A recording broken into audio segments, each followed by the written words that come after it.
Democracy Day, expectations for the government. Well, now that he's given a speech to the president, lots of reactions already, especially we hear something going on in University of Lagos about the president's announcement also. Well, Dr. Austin Tam George joins us now, former lecturer, University of Cape Town in South Africa, and lecturer in Pan-African University in Nigeria here. Thank you for coming on this morning. Thanks for having me. Well, it's interesting the kind of response we get these days about so many things. Now, we're supposed to be talking about some economy aspects of the speech, but look at the social network, all awash with the fact that he's changed, renamed the University of Lagos to Moshood Abiola University, and then the fact that people don't seem to be happy about Democracy Day. Are we supposed to be on holiday? So much, but it all boils down to communication.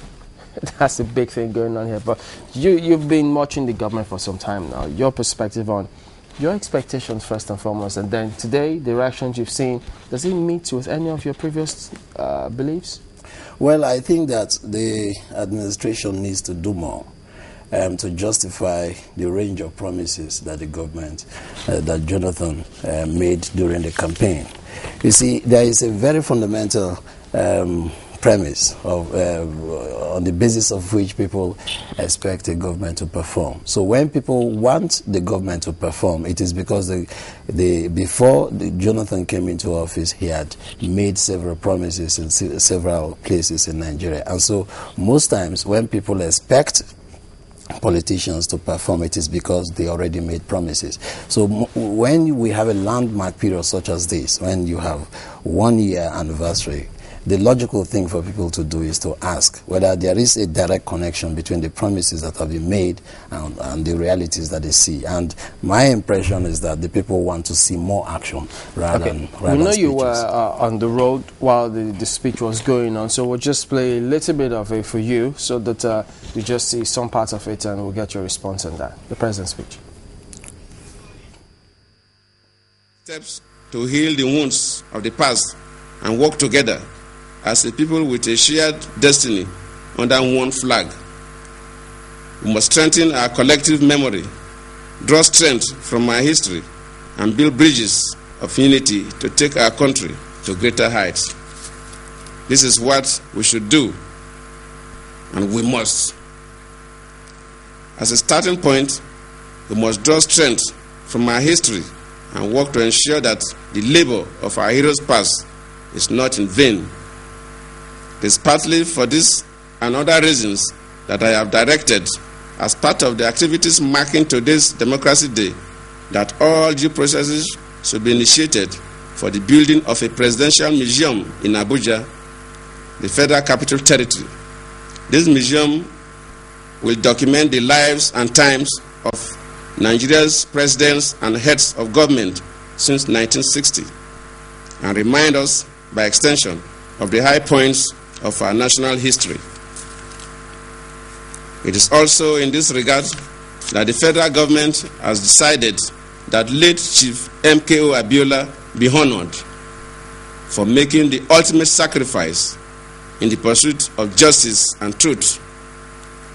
Destiny and circumstances conspired to place upon his shoulders a historic burden, and he rose to the occasion with character and courage. He deserved recognition for his martyrdom and public spiritedness and for being the man of history that he was. We need in our land more men and women who will stand up to defend their beliefs and whose example will further enrich our democracy.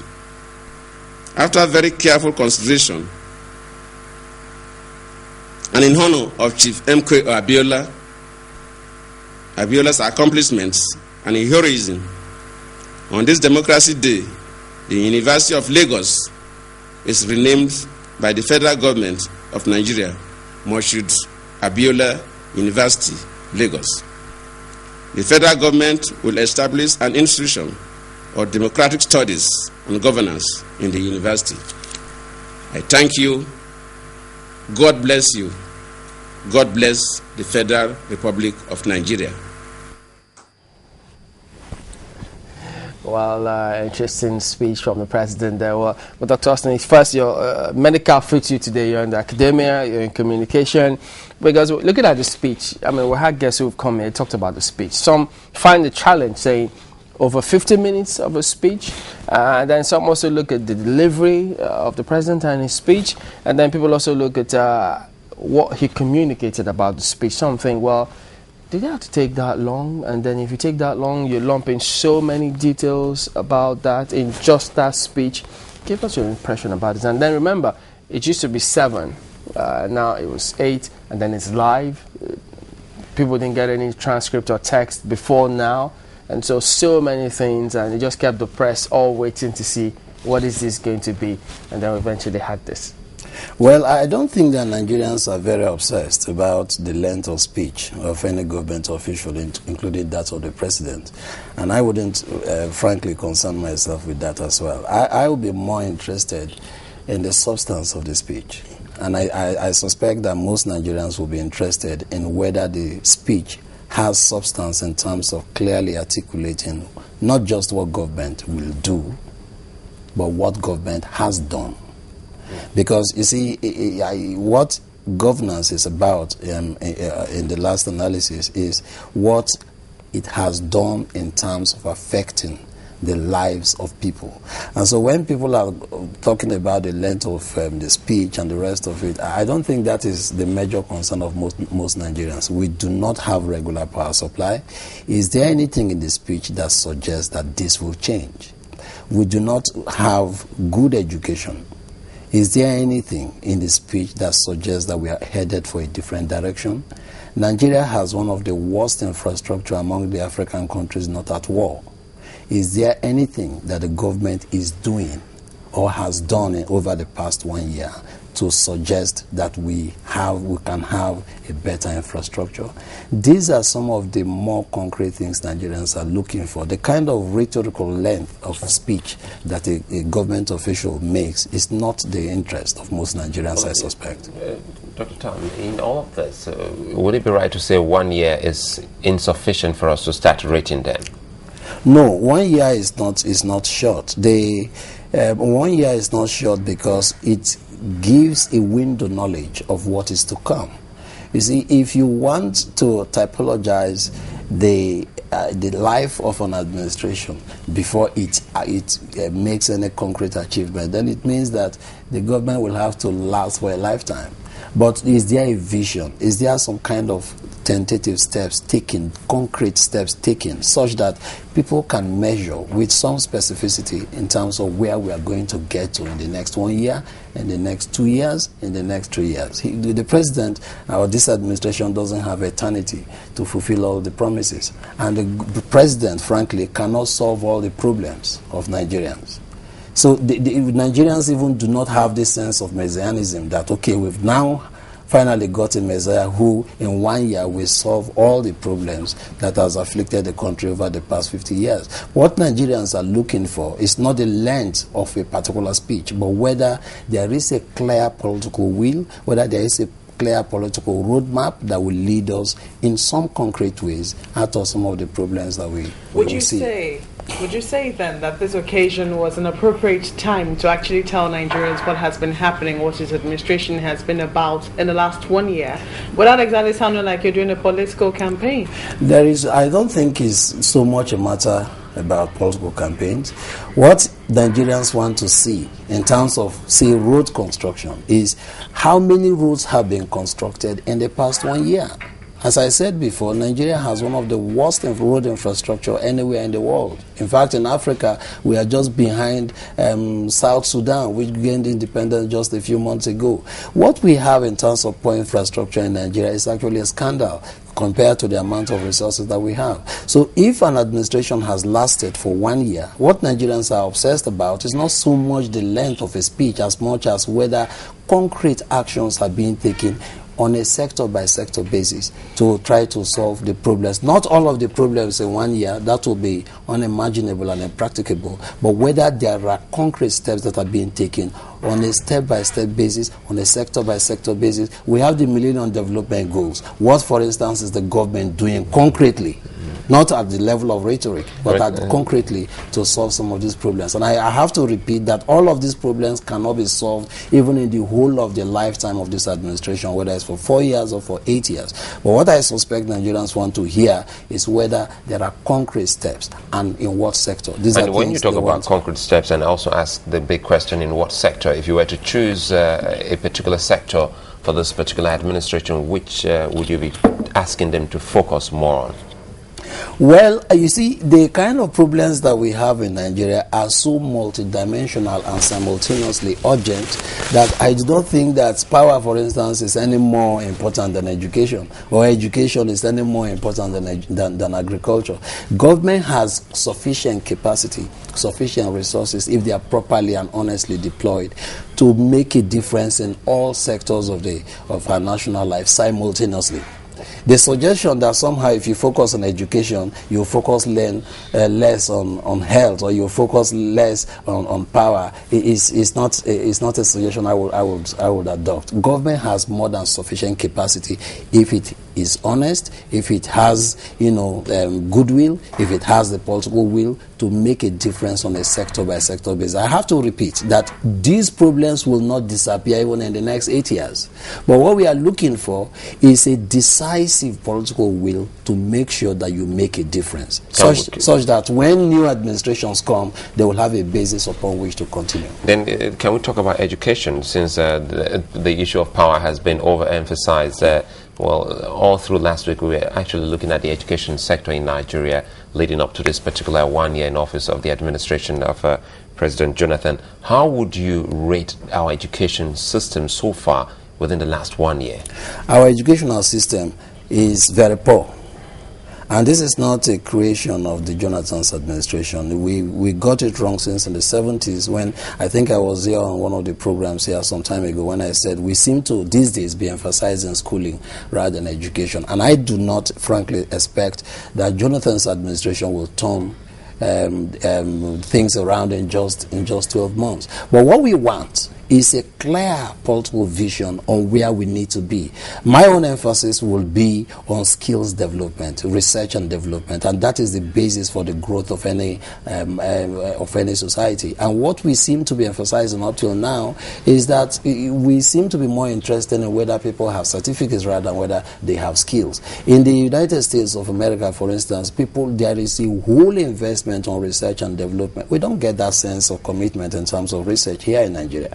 And so my expectation would be that if the government wants to re-strategize in terms of wanting to redirect us, towards development, whether it is in the power sector, whether it is in job creation, it starts with massive and honest application of resources in terms of trying to invest in research in order to find solutions to problems. Part of what he said in his speech about education today was the fact that the government is encouraging, I think, one university in each geopolitical zone. They are focusing on getting those who graduated with first-class honors, get them abroad, improve their capacity, and then encourage entrepreneurial studies in universities in terms of their curriculum. Do some of those sound concrete to you? Oh yes, those will be very, very good things. If you redesign the curriculum, it means you're going to also be emphasizing certain skill sets that are not emphasized right now, and that would be a fantastic way of looking at it. You see, but I'm not really interested in whether each geopolitical zone in Nigeria has a university, because my experience, having been in the educational sector over the past 16 years, is that you do not emphasize numbers. You do not emphasize geopolitical balance when you're talking about education. What you should emphasize is the quality of education that comes from those centers of learning. In Singapore, for instance, they have only 2 national universities, and these 2 national universities are listed among the best 100 in the world. We don't have those kind of quality education in Nigeria. And so what seems to me to be the proper approach would be for us to emphasize good quality education wherever the university is located, wherever the center of learning is located. I think that typically what politicians tend to do is that they want to strike political balance the location of infrastructure, but we shouldn't politicize the location of a center of learning. What we should emphasize is the quality of education that comes from those centers of learning, and I think that that's a new direction that the president needs to pursue. Would you say that we're a peculiar nation in that particular regard, considering that almost everything that we need to do, we tend to politicize it? Well, that is where leadership comes in. If you are a leader, you would rise above the pettiness of today's time, because you will be more futuristic. You will not be entangled in the kind of petty political considerations that will give you political advantage. And that's what leadership is about. Leadership means to rise above the kind of political pettiness that characterizes policy formulation and implementation in Nigeria. What we should be looking at is to come up with policies that speaks to the future. The kind of educational system that we have should be one that will make our children win the future. We shouldn't be interested in whether there are more universities in the south or there are more universities in the east. If we do that, then there is no leadership. We are only politicizing our future. And the tendency is that more and more people will come and continue the cycle of politicization. If you are talking about education, we should be very concerned about the quality of education that comes from these centers of learning, and which is why I am personally not so much concerned about whether University of Lagos has been renamed Moshood Abiola University. I'm sure that the students will not, for the students this will make no difference. What the difference they'll be looking for is whether their lecturers are actually given quality lectures, whether the lecturers are actually conducting research. We now know from what the president said a few days ago that more than 60% of those who teach in universities do not even have PhDs, and that's a very serious omission, as far as the educational system is concerned. And I don't think that renaming a university or making sure that more and more universities are located in several geopolitical zones in order to achieve political balance will make any difference. What we should do in all cases is to make sure we emphasize meritocracy and to make sure that there is sufficient good quality education that people receive, not so much where the university is located and after whom it is named. All right, then we'll take a moment and go for the headline news. Charles is going to stand by and bring us that in just a moment, but let me just put this in before he comes on, because yes, we have the universities, polytechnics, colleges of education, and almost all of them, because now they've got this joint exam that they take, UTME, and when that is done, the order is kind of different now, and people focus on tertiary institutions only, and they seem to downgrade or disregard the polytechnics and colleges of education, which have their importance. If we were to begin to recategorize and give them their due in terms of the importance of technical education and skills, how do we go about that? Because everybody wants to have that university paper qualification without necessarily improving on their skills. I think that one way we can proceed is to declare the universities as centers of learning and that are endangered right now, whether they are technical colleges, whether they are colleges of education, whether they are polytechnics, whether they are actually full universities. We shouldn't be obsessed about the nomenclature of the center of learning.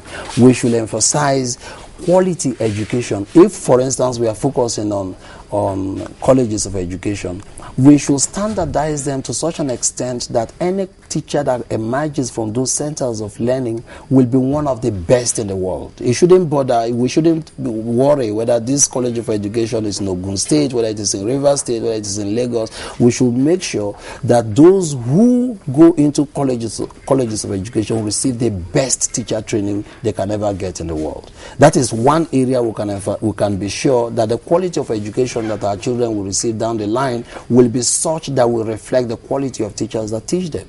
And it seems to me very obvious that in these centers of learning, those are the places where excellence should be the keyword.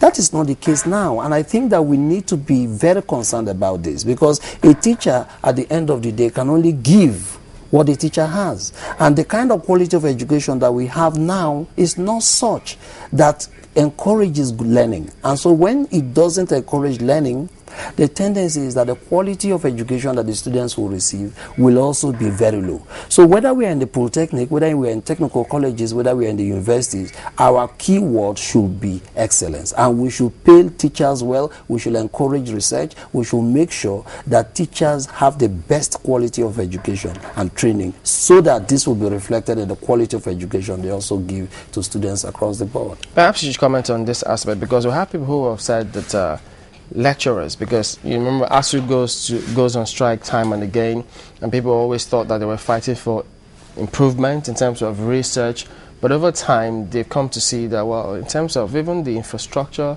doesn't really seem to be forthcoming, and I'm not sure they're paying a lot more emphasis on research, and so, just as you mentioned, affects the quality that they have. How can that perception change if they had been doing the right thing, assuming they were? Well, I think it begins with commitment on all sides to excellence. And you see, whenever we talk about problems in education, there is a tendency for us to externalize the problem as though it lies only with government, and it doesn't lie sometimes with the centers of learning themselves. What we find is that even if resources are not properly allocated, even if the chunk of funds that you would expect the government to release to universities are not sufficient, there's also the problem of internal corruption in terms of application of the resources that are eventually allocated to the universities. So I think that there are a host of issues in the spectrum, from lack of sufficient funds allocated to the universities to honest application of funds available in the universities themselves. So I think that these are the issues that we need to address when we are looking at solutions. Government needs to have a clear and vigorous commitment to funding education and making sure that all processes are in place to make sure we get good quality education. But academics, including administrators and those centers of learning themselves, must be honest in their application of the resources, and they must make sure that they reward excellence. Okay, so these are some of the things that we have as problems. It's not enough always to externalize the blame, project it towards the government. Those of us who work in the knowledge economy ourselves must be transparent in the manner that we use resources, and we must make sure that the goalposts don't change when it comes to promotion and stuff like that. We must make sure there is a commitment to excellence across the board, both in the university system and those who supervise its processes, including the National Universities Commission. Sorry, in other words, when you talk about funding as well as training, you're looking at a two-pronged affair here: training for those who impart knowledge as well as training for the students. Yes, well, you know, those who are involved, lecturers, administrators of the universities themselves, they come across certain funds. They actually receive funds from the government. Now, the point is that these funds need to be properly and carefully used in a way that will produce maximum results. It's not enough simply to be asking for more resources when there is no evidence that these resources are properly used. And then those who work as lecturers in the universities must themselves be very transparent. We must hold ourselves to the same high standards that we expect from political office holders. Just before we round up the talk on education, I was going to ask you, do you think that this administration should be judged based on the years it spent in office, or on the platform of the political party that it came into office?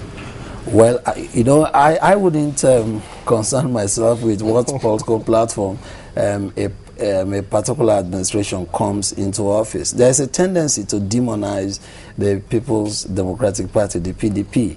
But I think we need to also worry about the alternatives out there. We don't seem to have very viable alternative parties. It's very easy to criticize the PDP, and I wouldn't concern myself with those kind of criticism. I would be more interested in focusing on the actual achievements or lack of achievements of those who occupy political office, whether they are in opposition parties or whether they are in the ruling parties. What Nigerians are interested in is not so much what party is in office, but whether these people who hold public office are actually meeting the needs of Nigerians. At the end of the day, I think that in the course of our political evolution, when parties become associated with certain specific ideologies, then people will be more interested in what party is in government. But my experience analyzing the political space is that these parties, whether they're in the opposition or whether they are the ruling party, do not seem to be driven by any particular ideological zeal. So I think that the more objective assessment will be to look at these people who occupy public offices to see whether their actions meet the needs of the people, and these needs are not superstitious. They are actually very verifiable. Do we have more regular power supply? Kukbe was talking about improvement in the power sector, but the sector, is very comatose. I mean, the kind of power that is generated and distributed in Nigeria is less than the power consumed in Johannesburg alone. South Africa has a population of about 47 million people, and they generate close to 40,000 megawatts of electricity. Nigeria, with a population of 160 million people, we have a debate about whether it's 3,000 or whether it's 4,000. This rises to the level of a national scandal. So I'm not concerned, and I suspect that most Nigerians are not interested in whether there's a political party, whether they have an ideology, whether the man stays in office for 4 or 8 years. What Nigerians want is whether actions match the needs out there in society, in the power sector, in the job creation. There is always a talk, both by the CBN governor and all those who manage the economy of the country, about Nigeria being one of the fastest growing economies with 7.7% of growth. This is useless statistics to a person who is perennially unemployed. We have a jobless growth, and this is something that we should address rather than throw bandy statistics about. To have a job in Nigeria now is no longer something you can take for granted. We have one of the highest unemployment rates. We have one of the worst educational infrastructure. We have one of the worst child mortality in the world. We have one of the worst maternal mortality in the world. These are things people should be concerned about who are in government. Nigerians are more interested in whether these things can change rather than how long a person remains in office and on what platform, I think.